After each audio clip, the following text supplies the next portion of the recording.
السلام علیکم ورحمۃ اللہ وبرکاتہ۔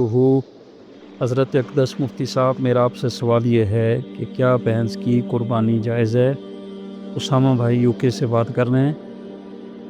تو اس کا جواب یہ ہے، قدیم زمانے میں عرب میں زیادہ تر اونٹ اور گائے ہوا کرتے تھے۔ اس زمانے میں وہاں پہ بھینسا اس کی پیداوار عام طور سے نہیں ہوتی تھی۔ اس کی وجہ یہ تھی کہ عرب کا زیادہ تر علاقہ صحرا پر مشتمل تھا، جہاں اس وقت پانی کی قلت تھی، اور اونٹ اور گائے کے مقابلے میں بھینس اور بھینسا کٹا ہیں جو پانی والے علاقوں کے جانور ہیں،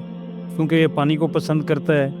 اور پانی میں رہتا ہے۔ اس لیے صراحتاً مرفوع احادیث کے اندر الجاموس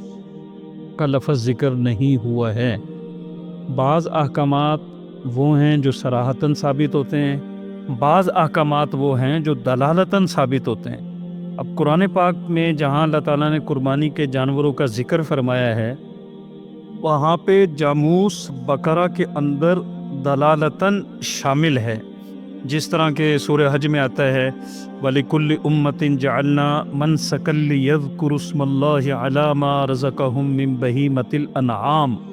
اب بہیمۃ الانعام میں بقرہ بھی داخل ہے، اور بھینس دراصل بقرہ کی جنس سے تعلق رکھتی ہے، اس لیے بہیمۃ الانعام میں جاموس بھی شامل ہے، بھینس بھی شامل ہے۔ دوسری قرآن پاک کی آیت ہے وَمِنَ الْأَنْعَامِ حَمُولَةٌ وَفَرْشًا كُلُوا مِمَّا رَزَقَكُمُ اللَّهُ وَلَا تَتَّبِعُوا خُطُوَاتِ الشَّيْطَانِ إِنَّهُ لَكُمْ عَدُوٌّ مُّبِينٌ ثَمَانِيَةَ أَزْوَاجٍ مِّنَ الذَّأْنِ اثْنَيْنِ وَمِنَ الْمَعْزِ اثْنَيْنِ۔ اور اللہ تعالیٰ نے چوپایوں میں بوجھ اٹھانے والے جانور جیسے اونٹ بیل وغیرہ،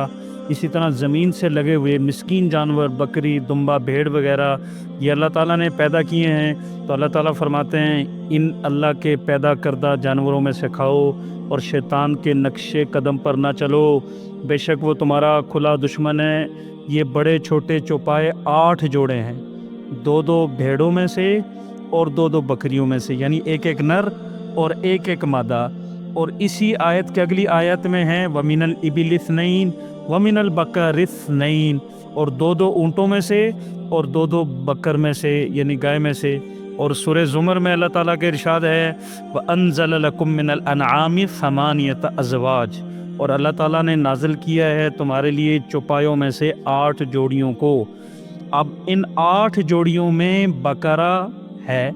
یہ قرآن نے شامل کیا ہے، اور جو جاموس ہے بھینس ہے وہ بقرہ کی جنس میں شامل ہے۔ اچھا، اس کی کیا دلیل ہے کہ جاموس بکر میں شامل ہے؟ دیکھو، ایک مشہور روایت ہے حضرت ابو ذر رضی اللہ تعالیٰ عنہ کی حدیث ہے، صحیح البخاری میں ہے، اور 1460 نمبر یہ حدیث ہے صحیح بخاری کے اندر، ما من رجل تکون لہ ابل او بکر او غنم، کہ کوئی شخص ایسا نہیں ہے دنیا میں جس کے پاس اونٹ یا گائے یا بکری ہو اور وہ اس کا حق نہ ادا کرے۔ تو پھر کیا ہوگا کہ قیامت کے دن وہ جانور اس طرح اللہ کے دربار میں آئیں گے کہ وہ پہلے سے زیادہ موٹے تازے ہوں گے، اور اپنے کھروں سے ان جانوروں کے مالکان کو روند ڈالیں گے اور اپنے سینگوں سے ان کو ماریں گے، اور اس طرح گول چکر کاٹتے ہوئے ماریں گے کہ آخری جانور اوپر سے روندتے ہوئے گزر جائے گا، پھر پہلا جانور یہاں پہ آ جائے گا۔ اب دیکھیں، اس روایت میں اونٹ گائے اور بکری وغیرہ کا ذکر ہے، یعنی ایسے جانور جو سائمہ ہوں، سال کا اکثر حصہ باہر چر کہ وہ گزارتے ہوں، گھر میں باندھ کے ان کو کھلایا نہ جاتا ہو۔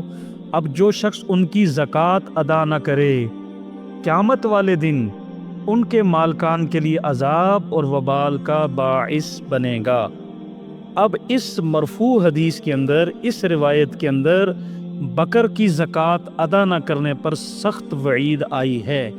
اور تمام ائمہ کا اس بات پر اجماع ہے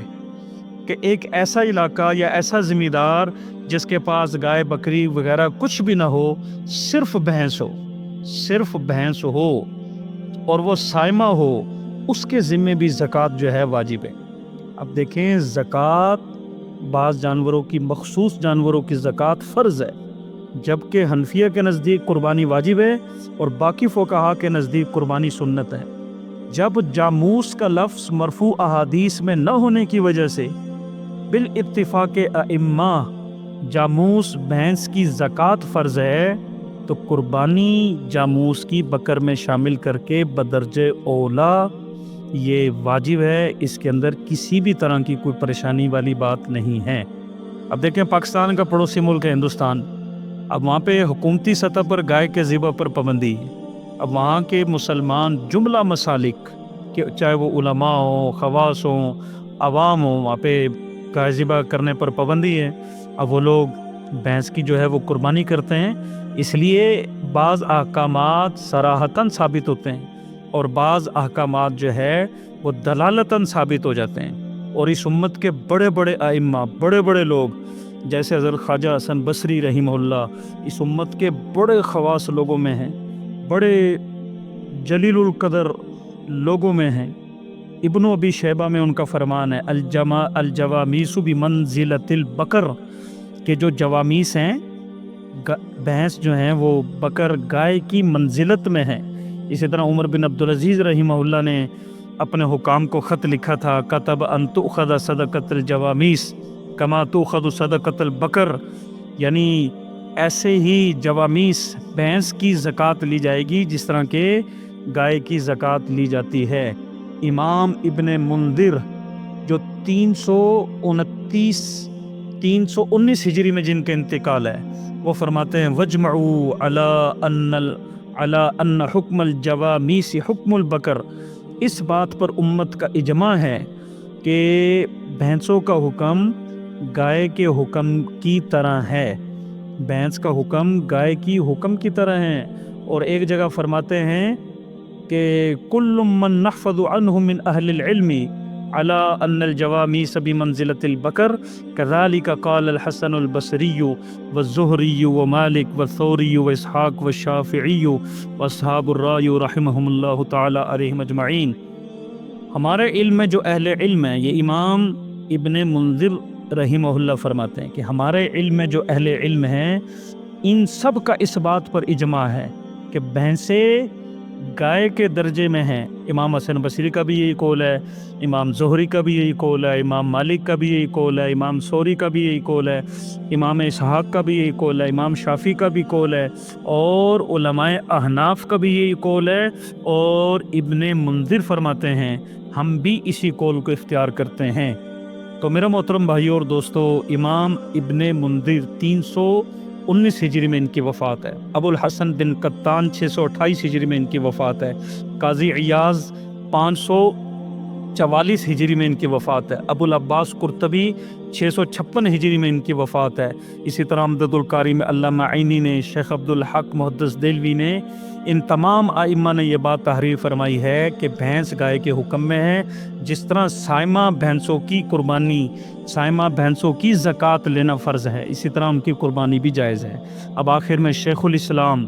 علامہ ابن تیمیہ رحمہ اللہ جو 728 ہجری میں وفات ہیں، اس امت کے جلیل القدر اہل علم میں سے ہیں، وہ یہ فرماتے ہیں والجوامیس بمنزلۃ البقر، کہ بھینس گائے کے حکم میں ہیں، اور ابن منذر نے اس میں اجماع نقل کیا ہے۔ مسلک اہل حدیث کا مشہور عالم ہے علامہ عبید اللہ مبارک پوری رحمہ اللہ، وہ یہ فرماتے ہیں اپنے فتاوی شیخ الحدیث مبارک پوری میں کہ بلا تردد بھینس کی قربانی کو جائز قرار دیا ہے، اس لیے اس کے اوپر اتنا زیادہ بحث مباحثے کا ماحول نہ بنایا جائے۔